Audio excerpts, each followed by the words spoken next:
Water lies at the heart of everything that is important to human life. We drink it, use it to grow our food, clean ourselves, to flush wastewater for industry, and to generate electricity. Water and water infrastructure have been essential to the development of human civilization throughout history. The first known civilizations were settled near a source of fresh water, and in some of them we can find traces of early water infrastructure. About 70% of the Earth's surface is covered by water. Unfortunately, only a small fraction of this is fresh water, and most of it is trapped in the ice caps. From the accessible fresh water, 30% is groundwater stored under the surface or in aquifers, and only 1% of fresh water can be found on the surface in lakes, rivers, ground moisture, permafrost, and the atmosphere. But how do we use this water? Water is used to make every product on Earth. Therefore, every business and business sector depend on it, making it essential to agriculture and industry. In fact, from the total water consumption, agriculture alone accounts for 70% of the fresh water resources. Industry consumes up to 20%, and the remaining 10% is consumed by domestic uses. Household uses account only for a small fraction of domestic use. In cities, water is also used for firefighting, street cleaning, watering public areas, waste management, and supplying public drinking water. Businesses and offices also add up to the water consumption with the different needs.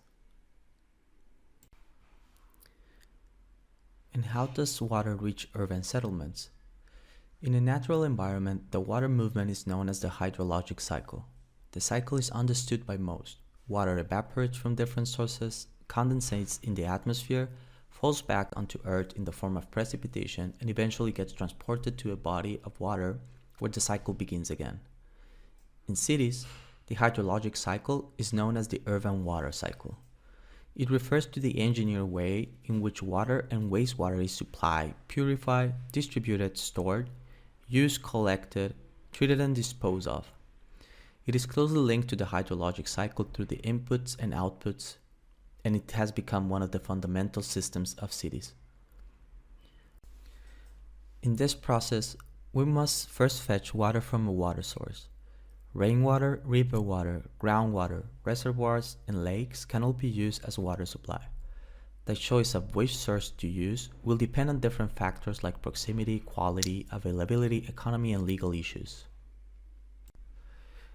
Once we get water, this must be treated to be suitable for human consumption. Raw water must be treated in order to remove contaminants and undesired substances. Design of appropriate treatment processes will depend on the desired quality. Water destined for everyday use is disinfected at a basic level to remove harmful microorganisms. Drinking water, on the other hand, must go through a more advanced treatment. Any of these quality enhancement processes will be done at a water treatment facility. Following treatment, water is distributed to the users through a centralized network made up by a pressurized system of pipes, pumps, valves, and storage reservoirs. While much of this infrastructure is buried and invisible, it is an important system that ensures that water is available when and where it is needed. In developing countries, the water supply systems tends to be managed at a local level. In these countries, the infrastructure, or lack of it, directly influences local economy, standards of living, life expectancy, and even seemingly unrelated issues like gender equality. After being used, water turns into wastewater. Wastewater can be classified into two types. Water that comes from toilets or any other source which disposes of human waste is known as black water. The remaining water discharges from domestic uses like sinks, baths, or dishwashers, once collected, are known as gray water. Wastewater discharges will then be collected and transported by gravity through a network of increasing large pipes to a sanitary treatment facility. There, water will be treated to improve its quality. Typically, wastewater is treated through physical, chemical, or biological processes which remove wastes and microorganisms before being discharged into the environment, thus starting the process all over again. To ensure an integrated sustainable development, the urban water cycle should be considered at a regional level and include neighboring settlements, climate, topography, hydrology, and geology. Each step of the cycle will pose challenges and opportunities that, if understood, will lead to a better solution. And why is this important? For the first time in history, more than half of the global population lives in towns and cities. By 2050, that proportion is expected to rise to two-thirds, with close to 90% of the increase taking place in less developed regions. This will have a direct impact on the global water consumption, particularly in those countries which experience chronic water scarcity. Currently, over 6 billion people of the world's population has access to improved drinking water sources. Sanitation coverage has also increased in the developing world.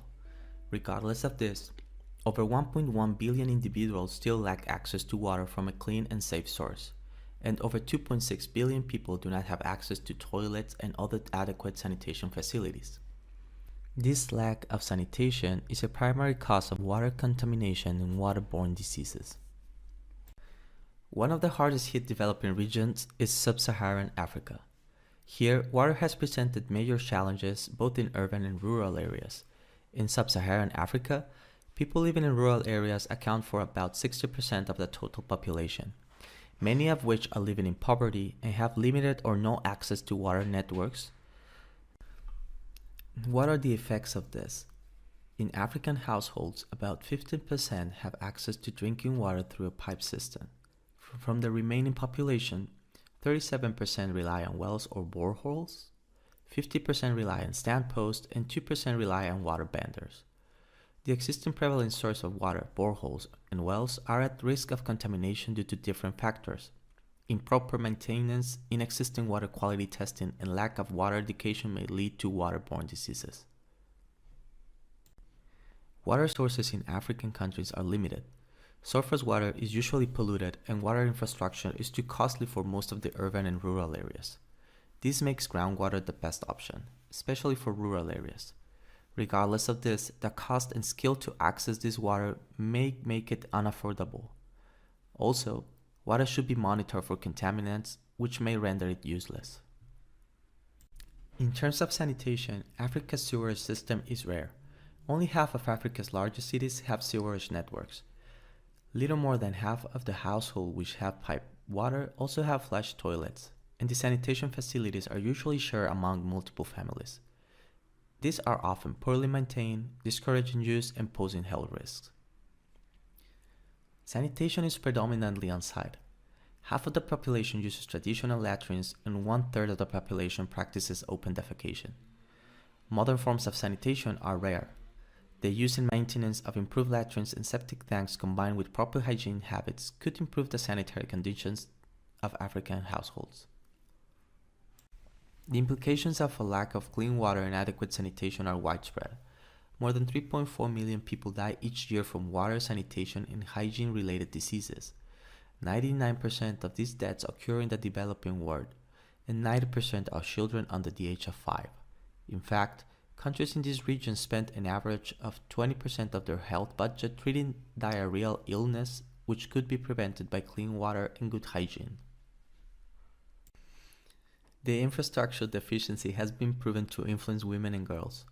Traditionally, women and girls are the major role players in accessing and carrying water to their households. This can take up to 6 hours daily, limiting the time they could dedicate to work or education.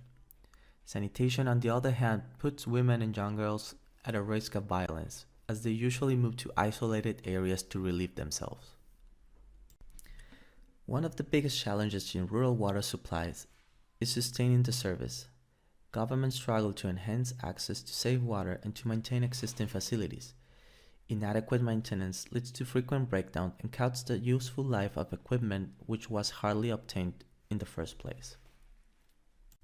Another challenge derived from water scarcity is the competition for water. Conflicts over water are a continuous struggle that plagues Sub-Saharan Africa and are expected to rise if solutions are not presented. An integrated infrastructural network in which organization, communication, education, and maintenance is necessary.